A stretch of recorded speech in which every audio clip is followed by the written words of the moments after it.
Bowmen, written by Arthur Machen. Original year of publication 1914. This work is in the public domain. Production and narration copyright 2026. Jonathan Dunne.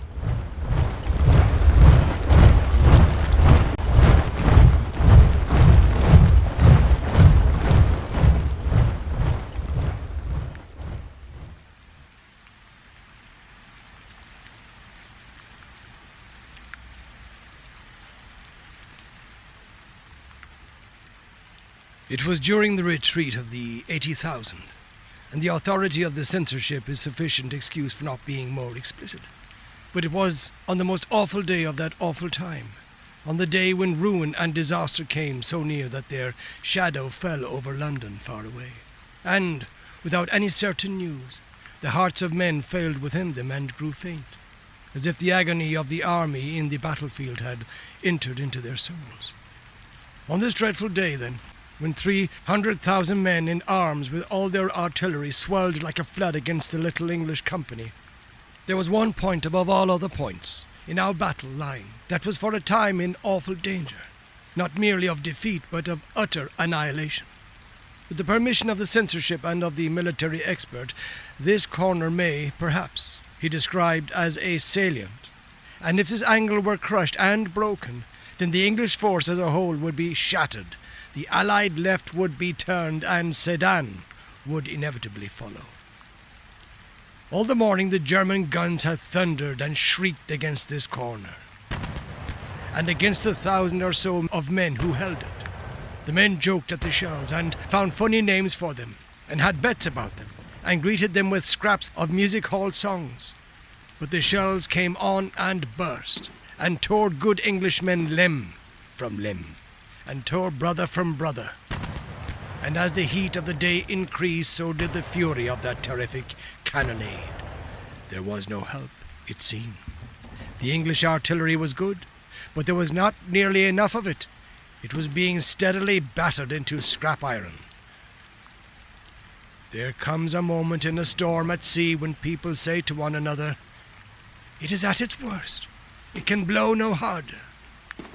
And then there is a blast 10 times more fierce than any before it. So it was in these British trenches.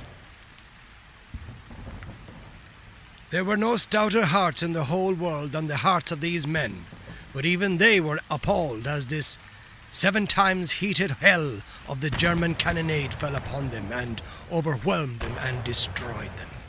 And at this very moment they saw from their trenches that a tremendous host was moving against their lines. 500 of the 1,000 remained, and as far as they could see the German infantry was pressing on against them, column upon column, a grey world of men, 10,000 of them, as it appeared afterwards. There was no hope at all. They shook hands, some of them. One man improvised a new version of the battle song, "Goodbye, Goodbye to Tipperary," ending with, "And we shan't get there." And they all went on firing steadily. The officers pointed out that such an opportunity for high-class fancy shooting might never occur again. The Germans dropped line after line. The Tipperary humorist asked, "What price, Sydney Street?" And the few machine guns did their best, but everybody knew it was of no use. The dead grey bodies lay in companies and battalions, as others came on and on and on, and they swarmed and stirred and advanced from beyond and beyond. "World without end, amen," said one of the British soldiers, with some irrelevance as he took aim and fired. And then he remembered. He says he cannot think why or wherefore. A queer vegetarian restaurant in London where he had once or twice eaten eccentric dishes of cutlets made of lentils and nuts that pretended to be steak. On all the plates in this restaurant there was printed a figure of St. George in blue, with the motto, "Adsit Anglis Sanctus Georgius." May St. George be a present help to the English. This soldier happened to know Latin and other useless things, And now, as he fired at his man in the grey advancing mass 300 yards away, he uttered the pious vegetarian motto. He went on firing to the end, and at last Bill on his right had to clout him cheerfully over the head to make him stop, pointing out as he did so that the king's ammunition cost money and was not likely to be wasted in drilling funny patterns into dead Germans. For as the Latin scholar uttered his invocation, he felt something between a shudder and an electric shock pass through his body. The roar of the battle died down in his ears to a gentle murmur. Instead of it, he says, he heard a great voice and a shout louder than a thunder peal crying, "Hooray! Hooray! Hooray!" His heart grew hot as a burning coal. It grew cold as ice within him, as it seemed to him that a tumult of voices answered to his summons. He heard, or seemed to hear, thousands shouting, "St. George! St. George! Ha! Messire! Ha! Sweet saint, grant us good deliverance! St. George for merry England! Harrow! Harrow! Monseigneur St. George! Succor us! Ha! St. George! Ha! St. George! A long bow and a strong bow! Heaven's knight, aid us!" And as the soldier heard these voices, he saw before him, beyond the trench, a long line of shapes with a shining about them. They were like men who drew the bow, and with another shout their cloud of arrows flew singing and tingling through the air towards the German hosts. The other men in the trench were firing all the while.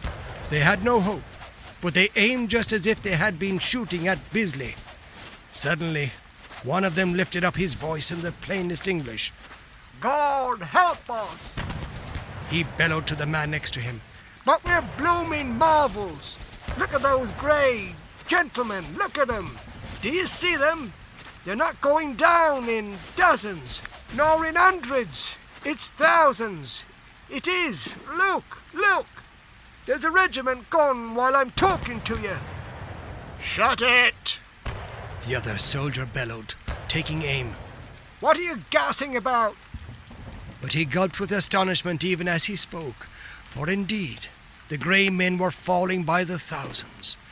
The English could hear the guttural scream of the German officers, the crackle of the revolvers as they shot the reluctant, and still line after line crashed to the earth. All the while the Latin-bred soldiers heard the cry, "Harrow! Harrow! Monseigneur, dear saint, quick to our aid! St. George, help us! High Chevalier, defend us!" The singing arrows fled so swift and thick that they darkened the air. The heathen horde melted from before them. "More machine guns!" Bill yelled to Tom. "Don't hear them!" Tom yelled back. "But thank God anyway, they've got it in the neck." In fact, there were 10,000 dead German soldiers left before that salient of the English army, and consequently there was no Sedan.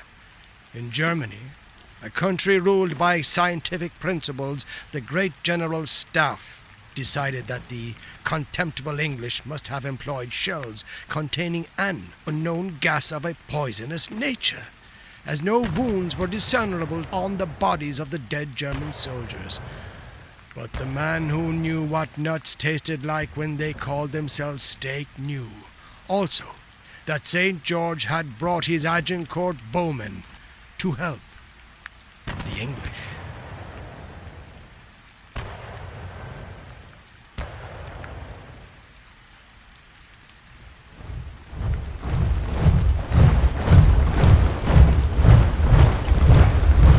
This has been The Bowmen, written by Arthur Machen.